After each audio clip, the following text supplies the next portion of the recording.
A OTAN anunciou a construção de um muro de drones, isso mesmo, muro de drones, ao longo de sua fronteira com a Rússia, de mais de 2.500 quilômetros. Além disso, a Rússia voltou a alertar para que, caso a Ucrânia utilize armas ocidentais contra o seu território, a guerra poderá escalar para um nível desconhecido. Essa afirmação russa é vista por muitos como sendo mais um blefe de Vladimir Putin e para outros é visto como sendo o risco iminente de uma nova guerra mundial. Se você quiser entender esses e outros temas das atualidades, geopolítica ou geografia, me acompanhe no canal, faça a sua inscrição, deixa o like nesse vídeo e vem comigo. Pessoal, deem só uma olhada nessa notícia da última sexta-feira, dia 24 de maio. OTAN anuncia muro de drones em sua fronteira com a Rússia após nova provocação de Moscou. Dos 32 membros da OTAN, 6 países, 6 membros fazem fronteira com a Rússia. O anúncio desse muro de drones foi feito por esta simpática moça aqui, ó, a ministra do Interior da Lituânia, a Agnė Bilotaitė. Ela disse o seguinte: trata-se de algo completamente novo, um muro de drones que se estende da Noruega até a Polônia, com o objetivo de usar drones e outras tecnologias para nossas fronteiras, o que nos permitiria proteger contra provocações de países hostis e impedir o contrabando. Perceba que na fala dela, ela não utiliza especificamente ou explicitamente a palavra Rússia, né? Ela fala apenas proteção contra países hostis. Mas para nós que somos bons entendedores, meia palavra basta. Então é nítido que é mais uma ação dos países da OTAN para se protegerem contra eventuais ameaças, contra uma eventual nova tentativa de a Rússia invadir algum desses países, muitos dos quais já foram grandes aliados de Moscou. Aqui o mapa para a gente visualizar isso melhor, ó.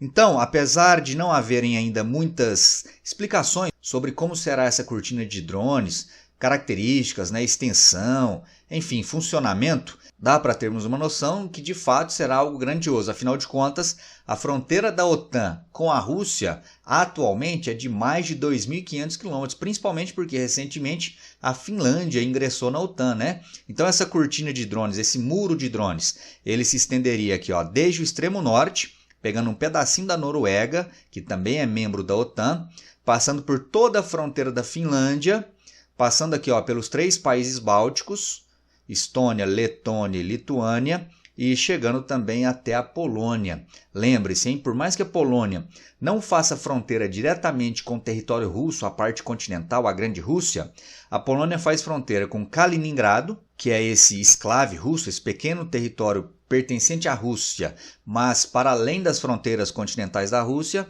e a Polônia faz também fronteira com a Bielorrússia, ou Belarus, ou Belarus, que apesar de ser um país autônomo, independente, soberano, é um país que tem uma política, tem um governante que anda a reboque dos interesses russos. Por isso muitos afirmam que a Bielorrússia é, na verdade, uma extensão da Rússia aí na defesa desses interesses geopolíticos de Moscou. Beleza, beleza?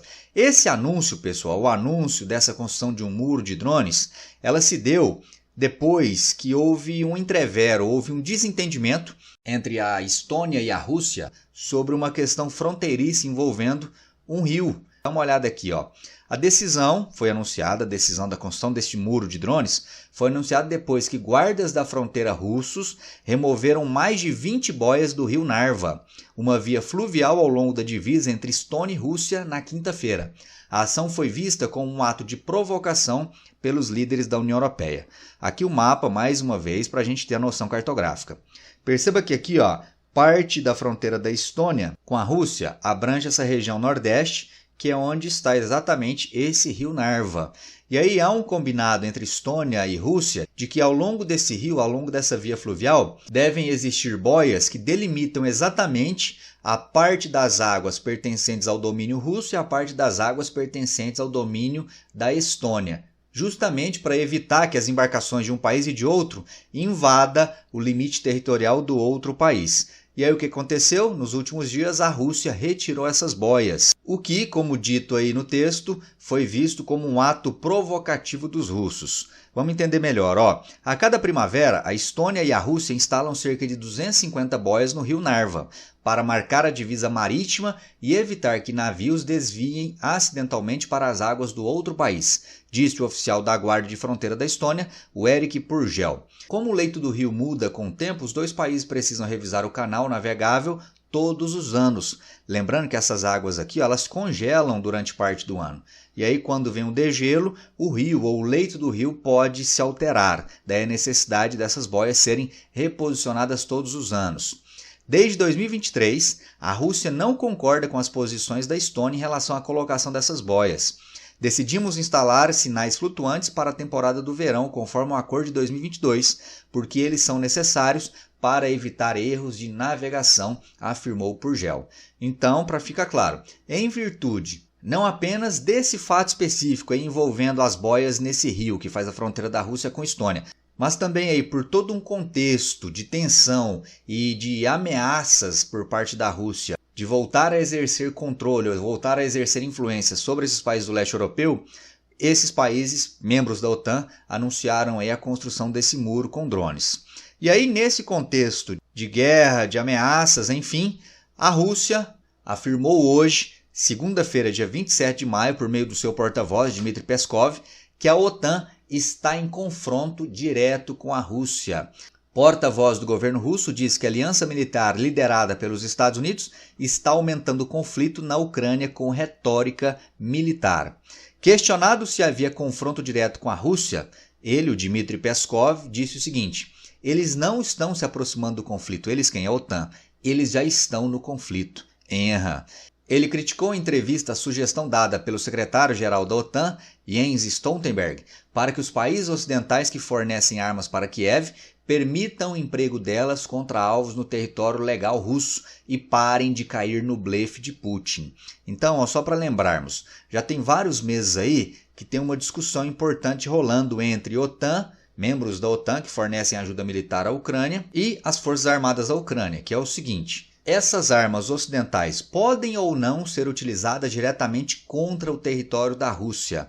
Para a maioria dos membros da OTAN, é melhor que a Ucrânia não faça isso, porque estes que defendem essa ideia temem que a Rússia possa encarar esse eventual ataque utilizando armas ocidentais contra o seu território diretamente com uma declaração de guerra. E aí a Rússia reagiria atacando também alvos desses países, o que poderia fazer aí com que a guerra escalasse para um nível imprevisível. Para outros membros da OTAN, essas armas devem sim ser utilizadas diretamente contra o território russo. É uma decisão e é um direito que a Ucrânia tem, segundo esse grupo minoritário. E que a Ucrânia, portanto, deve fazer isso porque, na verdade, todas as vezes que Vladimir Putin, o governo russo, ameaça a OTAN, ameaça o Ocidente, ele não está fazendo nada mais, nada menos do que blefando. Então, assim, pessoal, isso mostra, sob certo aspecto, uma divergência entre os membros da OTAN, né? O próprio governo dos Estados Unidos afirmou que o uso dessas armas pela Ucrânia diretamente contra o território russo é uma decisão da Ucrânia e que deve ser tomada, portanto, com muita cautela, e que os Estados Unidos não se responsabilizam caso a Ucrânia tome essa decisão. Enfim, está aí essa divergência. O temor, seguindo aqui, pessoal, o temor explorado pelo presidente russo desde seu primeiro discurso sobre a invasão é que um embate direto se torne o começo da Terceira Guerra Mundial, potencialmente nuclear e catastrófica. Nas últimas semanas, Putin tem reiterado esse risco, dizendo que a Rússia está pronta para o pior. Então seguem aí os dois lados, felizmente ameaçando muito mais do que fazendo de fato aquilo que prometem fazer. E hoje, inclusive, na segunda-feira, dia 27 de maio, o presidente ucraniano, Volodymyr Zelensky, está na Espanha, se encontrando aí com o líder espanhol em busca de mais apoio financeiro militar, olha só. Enquanto isso, em Madrid, o presidente ucraniano Zelensky assinou acordo para receber o equivalente a 6,3 bilhões de reais em equipamentos militares para os ucranianos, incluindo mísseis para o sistema antiaéreo Patriot e 19 tanques do tipo Leopard.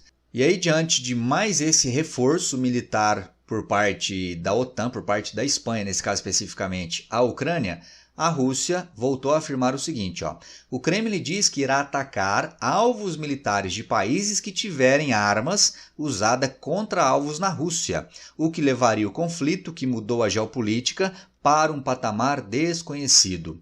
Para tentar se fazer ouvir, a Rússia promoveu exercícios com armas nucleares táticas de emprego em campo de batalha. Falei inclusive sobre isso, né? Na semana passada, a Rússia estreou mísseis que têm capacidade de transportar ogivas nucleares. Esses testes aí com esses mísseis feitos pela Rússia foram vistos pelo Ocidente como uma tentativa russa de dissuadir, de tirar o Ocidente de ideia de utilizar essas armas ou de incentivar o uso dessas armas pela Ucrânia diretamente contra o território russo. Então vamos seguir acompanhando aí para ver até que ponto todos esses discursos aí ameaçadores se cumprem ou não, torcendo sempre para que essa guerra acabe logo, ainda que não haja nenhum indício de que isso esteja aí próximo de ocorrer. Valeu, meu povo! Quero saber sua opinião? Escreva aqui nos comentários o que você acha sobre tudo isso que eu acabei de te contar. E se gostou do vídeo, deixa o like. Se não gostou, deixa o dislike.